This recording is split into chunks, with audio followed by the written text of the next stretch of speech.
কলা পাতার অ্যান্টিব্যাকটেরিয়াল উপাদান গলা ব্যথা সর্দি কাশি কমাতে সাহায্য করে।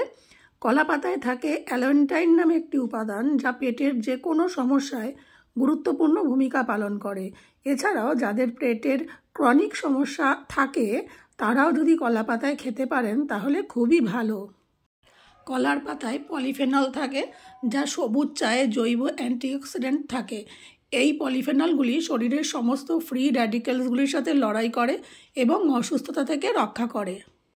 কলা পাতায় এক অদ্ভুত অ্যান্টিব্যাকটেরিয়াল বৈশিষ্ট্য রয়েছে যা হজমে সাহায্য করে এবং খাবারের ব্যাকটেরিয়া ধ্বংস করতে পারে।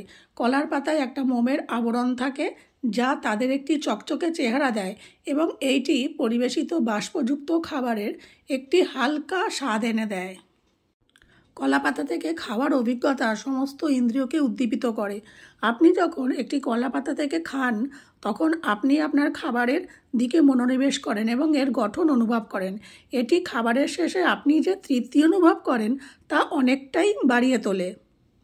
কলা পাতার স্বাস্থ্য উপকারিতা অসংখ্য।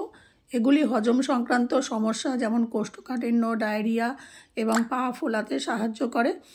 উচ্চ ফাইবার খাদ্য হিসাবে তারা ওজন কমানোর প্রচেষ্টায় সাহায্য করতে পারে। উপরন্তু কলা পাতার অ্যান্টিঅক্সিডেন্টগুলি নির্দিষ্ট ধরনের ক্যান্সার থেকে রক্ষা করতে সাহায্য করতে পারে। এমনকি কলা পাতার পেস্ট চুলের বৃদ্ধিতে উপকার করে এবং চুলকে উজ্জ্বল ও চকচকে করে। এছাড়াও এই পাতাগুলি খুশকির চিকিৎসার জন্য ব্যবহৃত হয়। কলা পাতার গুঁড়ো ত্বকে লাগাতে পারেন, মুখে বা সারা শরীরেও লাগাতে পারেন। অ্যান্টিঅক্সিডেন্ট এবং অ্যালানেশন সমৃদ্ধ এই সবুজ পেস্ট আপনার ত্বককে তরুণ, হাইড্রেট এবং ত্রুটিবিহীন করে তুলতে পারে। এটি ত্বকের জ্বালা, পিম্পল এবং কালো দাগ নিরাময়েও উপকারী। এবারে আসি রান্নার প্রসঙ্গে। আমি ছোট ছোট ভেটকি মাছ নিয়েছিলাম।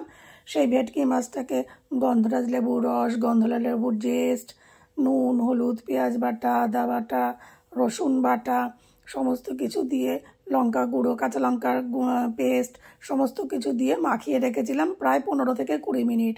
তারপর ওই মাছটাকে নিয়ে কলা পাতাটাকে দেখলেনি তো কেমনভাবে প্রসেস করলাম, করে কলা পাতাটাকে মুড়িয়ে ওটাকে সিল করে, টুথপিক দিয়ে সিল করে পুড়িয়ে নিলাম। বেশ কিছুক্ষণ এপিট ওপিট করে ভালো করে কালো করে পুড়িয়ে নিয়ে ওটাকে খুলে নিলাম। খুলে নিয়ে এবার একটা প্যানে তেল, সর্ষের তেল দিয়ে পেঁয়াজ কুচো আর যে অবশিষ্ট কিছু ম্যারিনেশনের যে মশলা বেঁচেছিল সেগুলো দিয়ে দিলাম। দিয়ে ভালো করে নাড়িয়ে চাড়িয়ে নিয়ে ওই পোড়ানো মাছটা দিয়ে দিলাম, কাঁচা লঙ্কা দিলাম, দিয়ে একটু ধনেপাতা কুচি দিয়ে আমি সার্ভ করলাম। কলা পাতাতেই সার্ভ করলাম। দুর্দান্ত হয়েছিল খেতে। আপনারা একবার দেখবেন, তবে মাছটাকে কিন্তু ভালো করে পুড়াবেন, তবেই এর টেস্ট পাবেন।